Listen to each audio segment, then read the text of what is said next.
નમસ્કાર ખેડૂત મિત્રો, સ્વાગત છે બધા મિત્રોનો અમારી યુટ્યુબ ચેનલમાં. હું છું આપનો મિત્ર ભાવિ વઘાસિયા.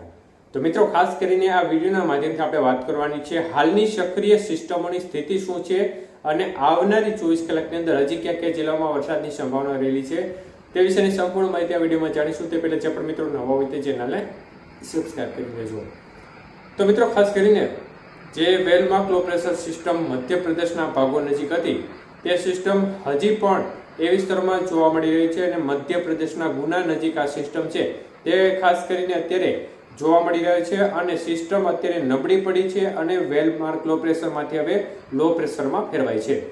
ચોમાસું ધરી શ્રી ગંગાનગરથી છેડો પસાર થઈ રહ્યો છે. ત્યારબાદ ખાસ કરીને જે કોટા, ગુના અને આ જે લો પ્રેશર સિસ્ટમના ભાગો પરથી ચોમાસું ધરી સતનાના ભાગો પરથી ડીકા અને બંગાળની ખાડીના ભાગો સુધી જઈ રહી છે. તો આ થઈ સક્રિય સિસ્ટમોની સ્થિતિ. તો મિત્રો, છેલ્લી 24 કલાકની અંદર વરસાદની સ્થિતિ જોવા જઈએ તો ઉત્તર ગુજરાતના ભાગો છે, મધ્ય પૂર્વ ગુજરાતના ભાગો છે, દક્ષિણ ગુજરાતના ભાગોમાં સારામાં સારો વરસાદી માહોલ જોવા મળ્યો છે. જેમાં જે મધ્ય ગુજરાતના નડિયાદ છે તેમાં સૌથી વધુ 10.43 ઇંચ સુધીનો વરસાદ, જ્યારે અમદાવાદના દસક્રોઈમાં પણ 10 ઇંચ જેટલો વરસાદ જોવા મળ્યો છે. મહેમદાબાદમાં પણ 10 ઇંચ જેટલો ભારે વરસાદ જોવા મળી રહ્યો છે. છેલ્લા 24 કલાકના આંકડા છે.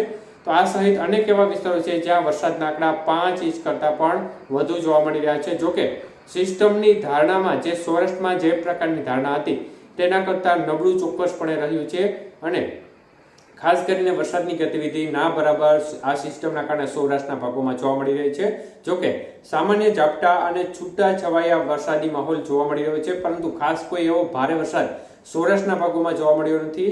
અને આજના વરસાદના વિસ્તારો વિશે ટૂંકી માહિતી જોઈએ તો મિત્રો, આજે દક્ષિણ ગુજરાતના ભાગોમાં હજી પણ સારી શક્યતાઓ રહેશે, કારણ કે ઓફશોર ટ્રફ હજી પણ દક્ષિણ ગુજરાતથી કેરાલા સુધી સક્રિય છે, જેનો લાભ પણ દક્ષિણ ગુજરાતને હજી મળતો રહેશે.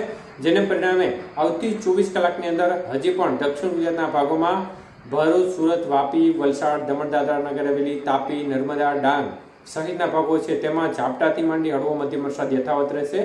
મધ્ય પૂર્વ ગુજરાતના ભાગોમાં પણ હજી વરસાદની ગતિવિધિ 24 કલાક દરમિયાન યથાવત રહેશે અને અમદાવાદ, ખેડા, નડિયાદ, ગાંધીનગર, વડોદરા, દાહોદ, ગોધરા, છોટા ઉદેપુર, પંચમહાલ સહિતના ભાગો છે તેમાં પણ આવનારી 24 કલાકમાં હજી પણ છૂટો છવાયો હળવો મધ્યમથી કોઈ સેન્ટરમાં ભારે વરસાદની શક્યતાઓ હજી રહેશે. ઉત્તર ગુજરાતના ભાગોની વાત કરીએ તો ઉત્તર ગુજરાતમાં પાલનપુર, મહેસાણા, ડીસા, ખેડબ્રહ્મા, ઈડર સહિતના ભાગો છે તેમાં હજી શક્યતાઓ રહેશે હળવો મધ્યમ વરસાદની. બાકીના ભાગોમાં પણ સામાન્ય રેડા ઝાપટા અથવા તો સીમિત વિસ્તારમાં હળવો મધ્યમ ધીમી ધારે વરસાદની ગતિવિધિ જોવા મળે છૂટાછવાયા વિસ્તારમાં. તો આ પ્રકારની વરસાદની ગતિવિધિ ગુજરાત રાજ્યના ભાગોમાં જોવા મળશે. સૌરાષ્ટ્રના ભાગોમાં વરસાદનું જોર છે તે આજે પણ ઓછું રહેવાની શક્યતાઓ છે. તો પણ બોટાદ, ભાવનગર, અમરેલી, ગીર સોમનાથ અને જૂનાગઢ જિલ્લાના ભાગો છે તેમાં છૂટો છવાયો વરસાદી માહોલ ખૂબ સીમિત વિસ્તારો હોય જેમાં જોવા મળે.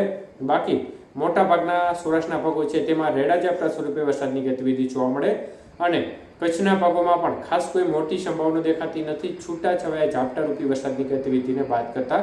તો આ પ્રકારની સ્થિતિ દેખાઈ રહી છે અને સિસ્ટમે ચોક્કસપણે સૌરાષ્ટ્ર અને કચ્છને આ જે વરસાદને કારણે આપણે જે ધારણા હતી તેના કરતાં માત્રા ખૂબ ઓછી રહી છે, જેને કારણે ચોક્કસપણે ખેડૂતો છે તે નિરાશ થઈ ગયા છે, કારણ કે હજી ઘણા એવા વિસ્તારો છે જેમાં ખેતરો બહાર પાણી નથી નીકળ્યા. જ્યારે ચોમાસું શરૂ થયું ત્યારથી આજ સુધી ખેતરો બારે પાણી નથી નીકળ્યા તે પ્રકારના વિસ્તારો પણ હજી સૌરાષ્ટ્ર અને કચ્છના ભાગોમાં છે.